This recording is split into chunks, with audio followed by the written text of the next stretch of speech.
ভারত বাংলাদেশ সীমান্তবর্তী কাটিগড়ার হরিনগর পূর্ত সড়কে ফের বড় ধস নেমেছে। সড়কের হরিটিকর ভাঙ্গন এলাকায় বিপজ্জনক এই ধস নেমেছে। এতে এলাকার জনমনে আতঙ্ক দেখা দিয়েছে। এ নিয়ে দেখুন আমাদের এক রিপোর্ট। নমস্কার দর্শকবৃন্দ, আপনারা দেখছেন ঈশান বাংলা সংবাদ। সঙ্গে রয়েছি আমি সমীন্দ্র পাল। ভারত বাংলাদেশ সীমান্তবর্তী কাটিগড়ার হরিনগর পূর্ত সড়কের ভাঙ্গন এলাকায় ফের বড়সড় ধস পড়েছে। প্রায় 200 মিটার দৈর্ঘ্য এলাকা জুড়ে 40 ফুট গভীরে তলিয়ে গেছে পূর্ত সড়কটি। আমি ক্যামেরা পার্সন সঞ্জুকে অনুরোধ করছি ভাঙ্গনস্থলটি দেখানোর জন্য। জানা গেছে বুধবার সকাল 9টা থেকে 9:30 নাগাদ হঠাৎ করে শুরু হয়েছে এই ভয়াবহ ভাঙ্গন। দেখতে দেখতে ভাঙ্গনের মাত্রা এতই বেড়েছে যা কেউ কল্পনাও করতে পারেননি। সমস্ত এলাকার বৃহৎ অংশ বরাক নদীতে তলিয়ে যায়। পার্শ্ববর্তী এলাকা জুড়ে আরও নতুন করে ফাটল দেখা দিয়েছে। খবর পেয়ে বিদ্যুৎ বিভাগের কর্মীরা এসে বিদ্যুৎ সংযোগ বিচ্ছিন্ন করেন, কারণ কয়েকটি বৈদ্যুতিক খুঁটিও নদীগর্ভে তলিয়ে যায়। ঘটনাটি সংঘটিত হওয়ার পর প্রায় 3 ঘন্টা পর কাটিগড়ার সার্কেল অফিসার ডক্টর রবার্ট টুলোর সরজমিনে উপস্থিত হয়ে এলাকা পরিদর্শন করেন। আজ সকাল 9:30টায় প্রথমে ছোট্ট একটা ফাটল দিয়েছিল। ওই ছোট্ট ফাটল দেওয়ার 15 মিনিটের ভিতরে নতুন করে যেটা ওয়াটার রিসোর্সের কাজ চলেছিল, সেই কাজ ছেড়ে প্রায় নতুন করে প্রায় 100-150 মিটার একটা বিকট শব্দ করে প্রথমে।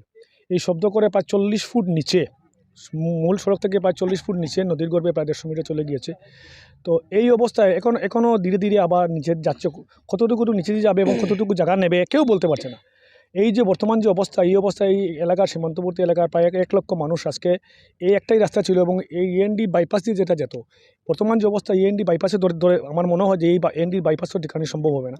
আপনারা দেখেছেন ওইখানে যে পোর্শনটা গেছিলো 2019 সনে সিএম প্যাকেজে, তোমরা থেকে সিএম প্যাকেজের কাজ হয়েছিল এবং সিএম প্যাকেজের কাজ হওয়ার পর প্রায় 8-9 বছর এই ভাঙনটা টিকে ছিল। তো এই যে পোর্শনটা বর্তমানে গেছে, আপনারা দেখছেন নদীর ওই পারে এটা বিরাট বালির চর। যতক্ষণ না পর্যন্ত ওই পারে বালির চর যতক্ষণ না পর্যন্ত কাটা হবে না, এই পোর্শনটা টিকিয়ে রাখা মুশকিল। এবং আপনারা দেখতে পাচ্ছেন যে এখানে যে কারেন্টের ব্যবস্থা, যে বিদ্যুতের লাইন সহ, বিদ্যুতের খুঁটি সহ নিচে চলে গিয়েছে। এই এখানে বিএসএফেরও মেইন লাইন ছিল, সেই সীমান্ত বিএসএফ সহ এই এলাকার প্রায় 1 লাখ মানুষের যা বসতিপূর্ণ এলাকা সম্পূর্ণ অন্ধকারে ডুবে গিয়েছে। আমরা অনুরোধ করব বিভাগীয় কর্তৃপক্ষ সহ নেতা মন্ত্রীদের অতি সত্বর এখানের এই বিদ্যুতিক ব্যবস্থা সহ, যেভাবে ছোটো ছোটো বাচ্চাগুলো সকালে খান্দার রিয়েল পড়ে গেছিলো, আমরা ভয় পেয়ে গিয়েছিলাম। কারণ এখানে প্রায় এই নদীর এই যেটা ভাঙ্গনের চলে গেছে, আশপাশে প্রায় 40-50টা পরিবার আছে। এই পরিবারগুলো ধীরে ধীরে নদীর গর্ভে চলে যাচ্ছে। তো আমরা অনুরোধ করবো অতি সত্বর যাতে এখানে কোনো যুদ্ধকালীন তৎপরতার কাজ শুরু হয় এবং এটার একটা বিহিত ব্যবস্থা করা হয়। আচ্ছা, আমরা দেখতে পেয়েছি কিছুক্ষণ পূর্বে কাটিগড়া সার্কেল অফিসার এসেছেন, এসেই চলে গেছেন, কি বলবেন? মানে আপনারা জানেন যে বর্তমানে ইলেকশন ডিউটি চলছে এবং আগামীকালকে মুখ্যমন্ত্রীর প্রোগ্রাম কাটিগড়ায়, আপনারা সবাই জানেন। তো আমি এডিসি যুবরাজ ভট্টাচার্যের সঙ্গে যোগাযোগ করেছিলাম। উনি বলেছেন যে সার্কেল অফিসারকে পাঠাচ্ছেন এবং বিভাগীয় কর্তৃপক্ষরা, ওনার একটা ইলেকশন মিটিং আছে 2টায়, তারপরে আবার উনি ডিপার্টমেন্ট নিয়ে আবার আসবেন এবং উনিও দেখে হতবাক যে এটা কী করা যায়। উনিও ঠিকমতো কোনো সিদ্ধান্ত নিতে পারছেন না। উনি কথা দিয়ে গেছেন যে 2টা থেকে আড়াইটার সময় ওয়াটার রিসোর্স ডিপার্টমেন্টের নিয়ে এবং এক্সপার্টদের নিয়ে আবার এই জায়গায় আসবেন। ভাঙ্গনটা হয়েছে আজকে সকাল 9টা থেকে 9:30টার ভিতরে। সকাল অবধি ভালো ছিল, 9টা থেকে 9:30টার ভিতরে সামান্য সময়ের মধ্যে ভাঙ্গনটা দেখা দিয়েছে। যে ভাঙ্গন দেখা দিয়েছে সেটি অন্ততপক্ষে 200 মিটার হবে ভাঙ্গনটি। অত্যন্ত ভয়াবহ ভাঙ্গন। এই ভাঙ্গনের ফলে আমাদের ভাঙ্গনের আশপাশে বিভিন্ন ঘর বাড়ি এবং বিভিন্ন জনসাধারণ বসবাস করছে। তাই অত্যন্ত ঝুঁকি নিয়ে এখন থেকে ঝুঁকি নিয়ে বসবাস করতে হবে। তাই আমি প্রশাসনের দৃষ্টি আকর্ষণ করছি, অতি সত্বর এসে আমাদের সুরক্ষা দেওয়ার জন্য ব্যারিকেড দিয়ে অথবা যে কোনো মাধ্যমে আমাদের জনসাধারণের সুরক্ষা দেওয়ার জন্য আমি অনুরোধ জানাচ্ছি। এই নিয়ে এখানে 3বার ভাঙ্গন দেখা দিয়েছে, কোনো ব্যবস্থা এখন পর্যন্ত নেওয়া হয় নাই। এটাই দুঃখ যে লেগেছে 3 ঘন্টা, কিন্তু এখন পর্যন্ত কোনো প্রশাসনিক লোক আধিকারিক এখানে আছে যে আমাদের এলাকার যে আতঙ্ক ছড়াচ্ছে সে আতঙ্কটা শান্তি করার জন্য জনগণকে, কিন্তু এখন পর্যন্ত নাই। তাই আমি নিউজ চ্যানেলের মাধ্যমে এটা বলতে চাচ্ছি যে অতি সত্বর আপনারা এখানে এসে ব্যারিকেডের ব্যবস্থা করেন। এখানে আশপাশে কিছু ঘরবাড়ি আছে, সেটা তলিয়ে যাওয়ার পুরা সম্ভাবনা আমরা এখন দেখতে পাচ্ছি যে অবস্থা, যে কিছু সময়ের মধ্যে আশপাশের ঘরগুলা যেগুলা বাড়িগুলো আছে সেগুলার মধ্যে ফাটলটা যেতে পারে। অতি সত্বর এইগুলো আমাদের সুরক্ষিত করুন। আমাদের সীমান্ত এলাকার মানুষ, আমরা বর্তমানে আতঙ্কের মধ্যে আছি।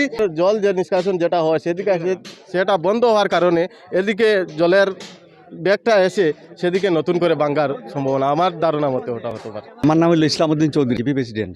তো আমরা তো দেখলাম তো তারা খুব তলিগলি করিয়া প্রোটেকশন দিল, কিন্তু হঠাৎ করিয়া যে অবস্থা এখন দেখা দিচ্ছে গিয়ারিয়া, আমরা তো বড় চিন্তাত যে আমাদের এত অঞ্চলের যে গড় বাড়ি যেটা আছে গিয়ারিয়া তা সব তো মানে লইয়া যাইব গিয়ারিয়া সরকারের কাছে গিয়ারিয়া ঊর্ধ্বতন বিভাগের কাছে গিয়ে আমরা বিশেষ অনুরোধ করি আর গিয়ারিয়া অতি সত্তর তাই না এখানে আইয়ারিয়া যে ব্যবস্থা নেওয়া লাগে গিয়া এই ধরনের ব্যবস্থা নেওয়া লাগে আমরা বিশেষ অনুরোধ করি আর এলাকার পক্ষ থাকিয়ে আতঙ্ক মানে ফুরাই আতঙ্ক এখন আশেপাশের মানুষের হাই হুলস্থল খান্দার ইয়াইল শুনিয়া আমরা দৌড়িয়ে আরো কিনারও গেছি গিয়া দেখি এই অবস্থা ও আপনারা তো এখানে আসেন ওইজন প্রাপ্তন আমরা জেলা পরিষদ আসলা খলিলুর রহমান টান বাড়ির সামনের গেইটুট এটা বাঙ্গি এখন নিজ দিক ফাটি গেছে সরিয়া যার গিয়ে এখন তাই ওটা কুলতরা বাঙ্গিয়া সরাইতরা। দাদা আজকে আপনি ঘটনাস্থলে গিয়ে কি দেখলেন বা এবং আপনি কি পদক্ষেপ নিচ্ছেন এর বিরুদ্ধে?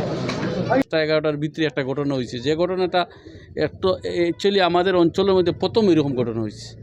আমরা অত্যন্ত এই অঞ্চলের মানুষ যেভাবে চলাচলের সমস্যার মধ্যে থাকবো আর কি, এই কারণে আমরা যদি এই বর্তমানকে সরকারের কাছে দাবিও জানাইমু এবং সরকারি হিসাবে বর্তমানে ইলেকশনের সময় ইলেকশনের পরবর্তী আমরাও মিনিস্টারের লগে যোগাযোগ করবো, মুখ্যমন্ত্রীর লগে যোগাযোগ করবো এবং বিশেষ করে কালকে কাটিগুড়া মুখ্যমন্ত্রী আইতিরা আমরা জানি একটা ইলেকশন ক্যানভাসের মধ্যে আইতিরা, কিন্তু এর মধ্যে লোকাল মানুষের প্রত্যেকের দাবি হইলে লোকাল মানুষে একটা মেমোরেন্ডাম দিত, এটা ইমিডিয়েট এটা এই বিভাগের মন্ত্রীরে এবং ডিসিরে যদি একটা এবং আমাদের এসডিও ইঞ্জিনিয়ার যারা পিডব্লিউ ও ওয়াটার ডিপার্টমেন্টের মানুষ এবং এখানেও আমরা জানি জড়িত আছে, ইঞ্জিনিয়ার পিডব্লিউ ডিপার্টমেন্টও জড়িত আছে এই রাস্তার মধ্যে।